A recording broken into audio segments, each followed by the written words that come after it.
Un coffre à épices, tout droit venu d'Inde, traditionnellement utilisé là-bas par les médecins. Les épices au service de la santé, un univers infini de saveurs qu'Olivier Rollinger s'applique à intégrer à sa cuisine, tout en respectant la sensibilité culinaire française. La plus colorée et peut-être la plus vertueuse d'entre elles est sans doute le curcuma. Les Indiens lui doivent d'être 8 à 10 fois moins touchés que les Occidentaux pour les cancers du poumon, du sein ou du rein. Les Indiens consomment énormément de curcuma parce que vous savez qu'il est présent dans les currys et il y a autant de currys que de familles indiennes. Eux, depuis la nuit des temps, ils savent très bien, ils connaissent toutes les propriétés de cette poudre, en particulier associée au gingembre et au poivre. Autre exemple d'aliments qui sont spécifiquement anti-cancer, l'anti-inflammatoire le plus puissant que l'on connaisse, qui soit naturel, sans aucun effet secondaire, qui ne fera pas de trou dans l'estomac, est le curcuma. Le curcuma, c'est la poudre jaune qui est la base du curry qu'on mange tous les jours en Inde. Et bien surtout que c'est un anti-inflammatoire puissant qui permet de limiter les problèmes d'arthrite, mais aussi le développement du cancer, et aussi le développement de l'Alzheimer, et aussi le développement des maladies cardiovasculaires. Je m'appelle Bharat Agarwal, professeur d'oncologie au Centre de recherche sur le cancer de l'Université du Texas. Lorsque nous avons entamé nos travaux sur la curcumine, il y avait moins d'une cinquantaine de publications. Aujourd'hui, il y en a plus de 3000. L'effet de la curcumine sur la plupart des formes de cancer communes a maintenant été étudié. Et à ma connaissance, il n'y a pas de type de cancer qui ne répond pas à la curcumine. La curcumine opère sur les cellules souches du cancer, inhibe la survie des cellules cancéreuses, bloque la prolifération de ces cellules, leur invasion, l'angiogenèse des cellules et la métastase. En fait, la curcumine est un inhibiteur de toutes les grandes étapes de la formation du cancer. Donc, on ne parle pas juste du cancer, on parle des douleurs arthritiques, on parle de l'Alzheimer. Il y a des études qui montrent que le curcuma empêche la formation des plaques amyloïdes associées à l'Alzheimer. C'est des épices. Parmi ces incontournables, la poudre des vertus, à base de curcuma notamment. On associe la curcumine du curcuma, la pipérine d'un poivre, d'un excellent poivre, plus le gingembre, plus un oméga 3 et plus le céleri. Alors là, on a essayé de faire une poudre dans laquelle, par rapport aux dernières publications, on trouvait des principes actifs vraiment les plus pointus en tant qu'anti-inflammatoire, anti-oxydant. Mais avant tout, c'est le plaisir, moi, qui m'anime. Et c'est réussir à faire bon avec quelque chose qui est très sain. Est-ce en raison de ses puissantes propriétés anti-inflammatoires? Oui, c'est une substance très puissante, parce qu'il y aurait dans le cancer comme un interrupteur principal, plus précisément un facteur de transcription appelé NF-κB, et c'est cet interrupteur principal qui régule l'inflammation des cellules. Cette régulation s'exprime sur plus de 400 gènes différents. Or, la plupart de ces gènes régulés par le facteur nucléaire κB bloquent aussi la croissance des cellules cancéreuses. Pour résumer, la curcumine est capable de bloquer le facteur nucléaire κB, lequel contrôle l'inflammation et la tumorogenèse. Si les pays du Sud sont pour l'heure épargnés, c'est qu'ils n'ont pas encore adopté massivement notre mode de vie et d'alimentation. Un exemple, l'Inde. D'après le CIRC, l'incidence des 20 cancers les plus courants en Occident y est 10 à 30 fois inférieure. Dans l'état de l'Orisha, au sud-est du pays, les cancers sont quasiment inexistants, à l'exception de celui de la bouche, dû à la mastication du tabac. Dans cette région très rurale, on ignore la pollution chimique et on mange ce que l'on produit, à savoir essentiellement des fruits et légumes cultivés sans pesticides. On consomme aussi quotidiennement du curcuma, cette poudre jaune qui constitue la base du curry.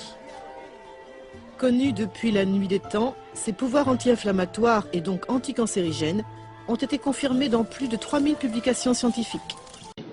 Le taux d'Alzheimer aux Indes est plus faible qu'ici. Le taux de cancer aux Indes, cancer de prostate 20 fois moins, cancer du côlon 8 fois moins, cancer du sein 5 fois moins. MD Anderson à Houston, c'est un des plus gros centres d'oncologie de la planète. On traite des patients avec des cancers du pancréas, des myélomes multiples, des cancers du côlon, des cancers du sein avec de la curcumine. Connu depuis des millénaires et encore utilisé par les médecines traditionnelles indiennes, chinoises, tibétaines et islamiques, le curcuma, associé au poivre pour une meilleure absorption, recèle donc de puissantes propriétés, y compris neuroprotectrices. Et c'est important parce qu'il n'y a pas de cancer sans inflammation. Tout à fait. C'est devenu l'hypothèse principale dans la biologie du cancer, l'existence d'un terrain inflammatoire est une condition indispensable. Mais attention, ces états inflammatoires doivent se développer sur la durée, pendant 20 à 30 ans, avant de donner lieu à un cancer qui peut être dépisté.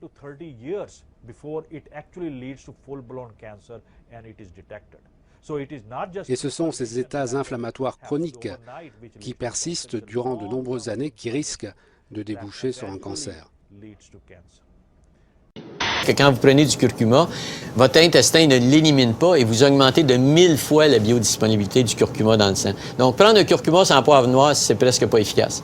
Toutes les autres épices et herbes sont excellentes pour la santé. Il n'y a pas de contre-indication à surconsommer de la menthe, de la sauge, du thym, de la coriandre. Tout ça, c'est bon pour la santé.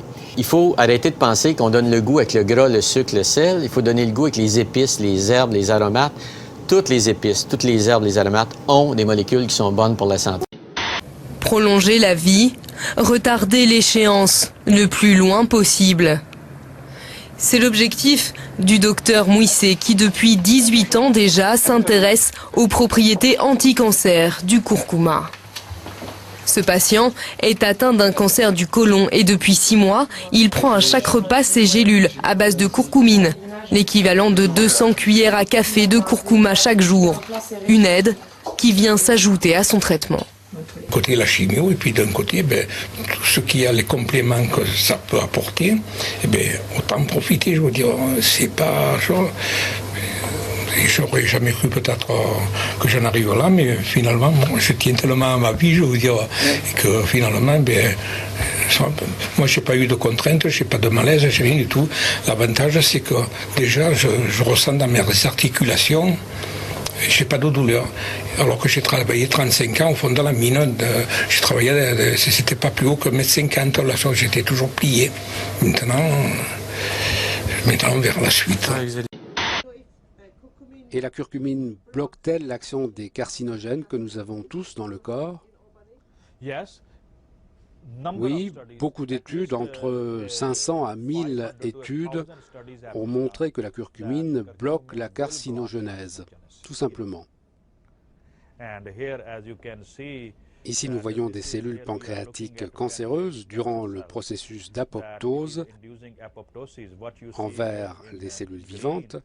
Nous les avons traitées soit à la curcumine, soit à la gemcitabine, la chimiothérapie standard pour les cancers du pancréas, soit les deux à la fois. Et nous avons constaté que l'apoptose des cellules arrive à son maximum quand le traitement associe curcumine et gemcitabine. Les deux ensemble fonctionnent bien. Un produit utile pour toutes les maladies dites dégénératives, cancer, Alzheimer ou sclérose en plaques. Le curcuma détoxifie les substances cancérigènes et bloque la prolifération de très nombreuses cellules, comme l'ont déjà montré plusieurs études. Et la curcumine réduit-elle aussi l'angiogenèse? En effet, la curcumine est un inhibiteur puissant de l'angiogenèse. Il semblerait que la protéine qui déclenche l'angiogenèse soit totalement inhibée par la curcumine. On le voit bien ici sur ces cellules pancréatiques cancéreuses. La tumeur est fortement angiogène, c'est la couleur rouge qui l'indique. L'angiogenèse fait grandir cette tumeur et dès que l'on donne de la curcumine aux souris, l'angiogenèse disparaît, la couleur rouge s'estompe et la tumeur décroît. Voilà ce qu'on a constaté. La tumeur décroît fortement.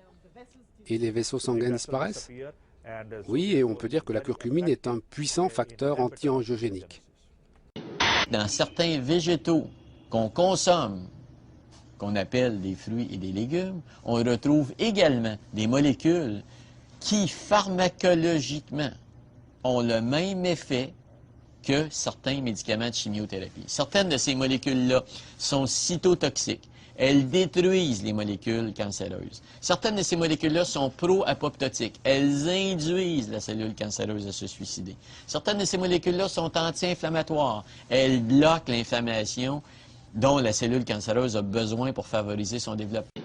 Il y a une étude remarquable qui était signalée par le National Cancer Institute, l'équivalent de notre Institut national du cancer aux États-Unis, qui signalait une étude avec des gens qui avaient un cancer du pancréas en situation désespérée puisqu'on n'avait plus de traitement à leur proposer.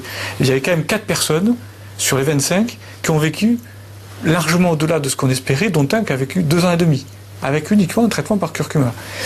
Voilà, c'est des éléments, évidemment, 4 sur 25. Donc je ne suis pas en train de vous dire que c'est les médicaments miracles, je ne suis pas en train de vous dire que c'est le traitement du cancer, mais c'est un élément intéressant qui vient s'ajouter à nos possibilités thérapeutiques. Voici un exemple de traitement à la curcumine de patients atteints d'un cancer du pancréas. On leur a administré 8 grammes de curcumine par jour pendant 2 mois. 17 patients ont répondu, 11 ont montré une stabilisation de la masse tumorale et chez un patient, une régression de la tumeur a été enclenchée. En l'occurrence, la tumeur a été réduite de 73%. Or, ce patient, on lui avait dit qu'il lui restait 3 mois à vivre. 2 ans plus tard, ce patient est toujours là.